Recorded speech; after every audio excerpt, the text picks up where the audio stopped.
Hey guys, welcome back to Oz Biker.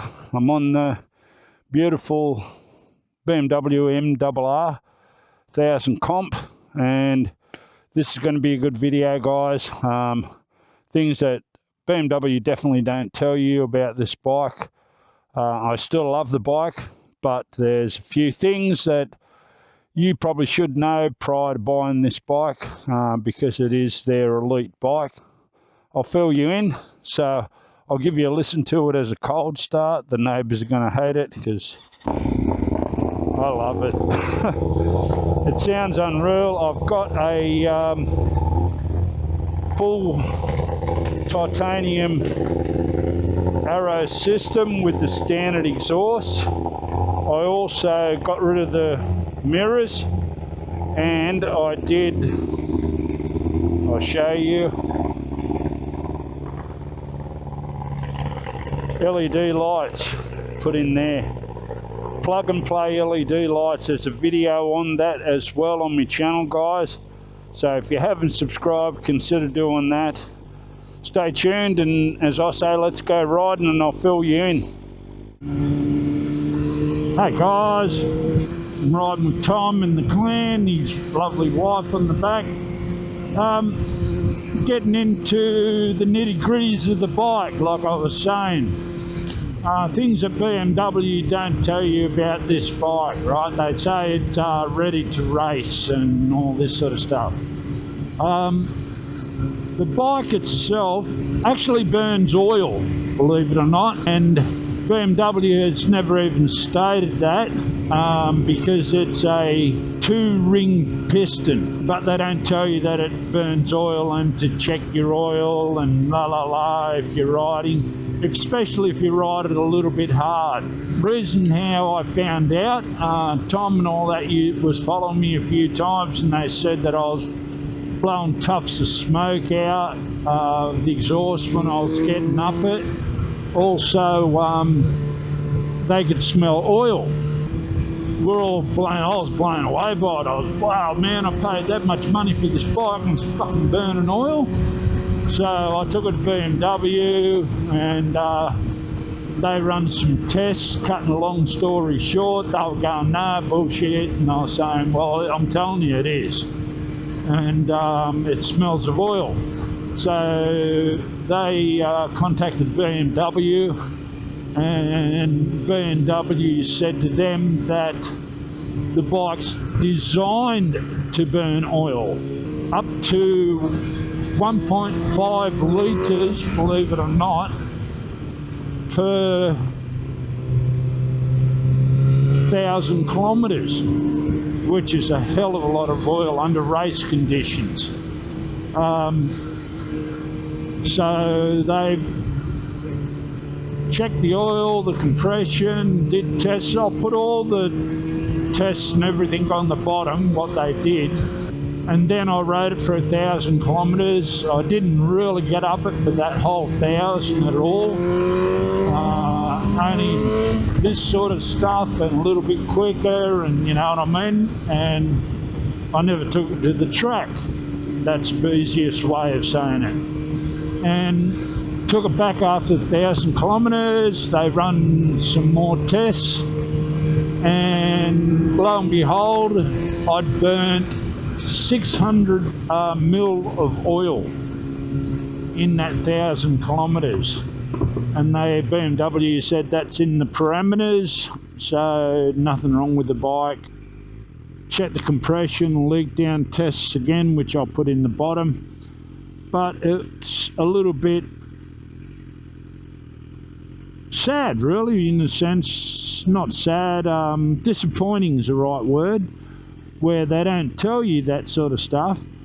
And here you go buying the bike, and if you don't check your oil and you ride it hard and no one tells you, then you've got a chance of, you're thinking that the bike's not burning oil, you've got a chance of running out of oil and seizing your motor. At 1.5 litres it wouldn't make it. Like it'll do the 1,000 kilometre service, break in, no worries, but it wouldn't make it till its next service if you service the bike like it's meant to be, and you ride it hard, and it burns 1.5 litres of oil per 1,000, so you'd be up shit street.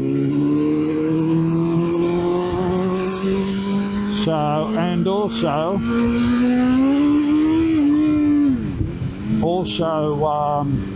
the front suspension, the Mazzocchi, I think they call it, ready to race. I took this bike to get the suspension and everything set on it for my weight, which with gear I'm about 96 kilo. Lo and behold, the bike was maxed out. I was 6 mil out to be able to set the sag in the front end for preload. So the bike is ready to race if you're probably 70 kilo with gear on, or 80 kilo. So you've got some adjustment after that.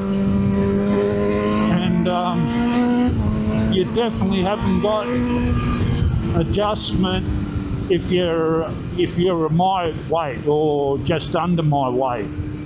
6 mil out is a hell of a lot in front end, and that's with XXX race suspension in Brisbane. Chris, his son does the British Superbikes and all that sort of stuff, and they've won so many times, and he sets suspension for a lot of teams, so he knows his shit. And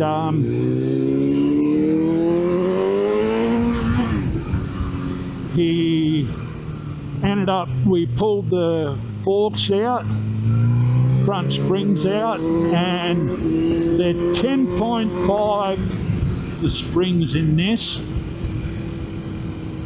were 10.5. So he went up to 11.5, and now the bike is just with the 11.5 springs in it. The sag's perfect for my weight, so I've got shitloads of adjustment if I put weight on or whatever. And then we wanted to set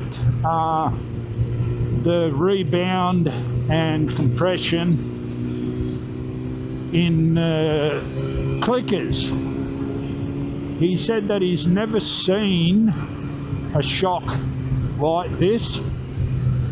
He's not saying they're bad, but he's saying they're definitely not a race fork. The way it is, they've got a hole in the cylinder, the Mazzocchi forks, or whatever it is, this one. And the clicker itself, as you wind down, there's a little hole, a sleeve that goes in the outside of the hole, and it lets the pin drive down with the hole in it, and it goes 1.5, 1.7. You understand what I mean with the clicks. But when you get to a certain point, he said he's never seen it in a shop where it doesn't stop. It just keeps spinning, but it's doing nothing. So you haven't got a gauge that says, right, I'm maxed out, that's as far as it'll go, now I go back from there. It's not that at all. It just keeps spinning, which he said he's never seen. That's what he's never seen. So we set the compression and rebound now. This is the first ride. He said the back shocky is fine. It looks like a good shock. He set it. We've got the sag right, the rebound had heats in it still. We had to wind the tension on the spring, but not too much. So he said the back shock's good, but he said the front shock is definitely not a race shock. So the myth of BMW is saying it's a race shock, total bullshit. So he said if we're racing it, the first thing you do is throw the forks away. He said he's never seen these forks on a race bike. So there you go. They burn oil, the front shocks, if you're doing any sort of reasonable sort of riding. I'm no expert, but I'd try to have a bit of fun. Definitely need upgrade. One thing I had to tell you, yeah, the quality control on the front springs in this, fucking terrible. I'll put a picture up. 4 mil bigger. One spring on the side of the bike. Same compression testing of the spring and his compression tester, but the spring itself is one side was 4 mil bigger. Quality control down. So there you go, guys. Apart from that, so far the bike's pretty good. We lowered the arse end to get the setup of the bike right. So if you need any suspension or you need any info, this guy is brilliant. He did my single R as well, and we had to end up, I'll do a video on that. That's going to blow you away, the single R competition. And the MV, I'll fill you in on that suspension as well. So there you go, guys. You got it. Straight from Ozbiker. No one else will tell you this shit about him. But I love the bike anyhow. So I hope you enjoyed this section of the video, guys. Happy days. As I always say, guys, stay safe, ride safe. If you haven't subscribed, consider doing that. Thanks for watching, guys. Chat soon.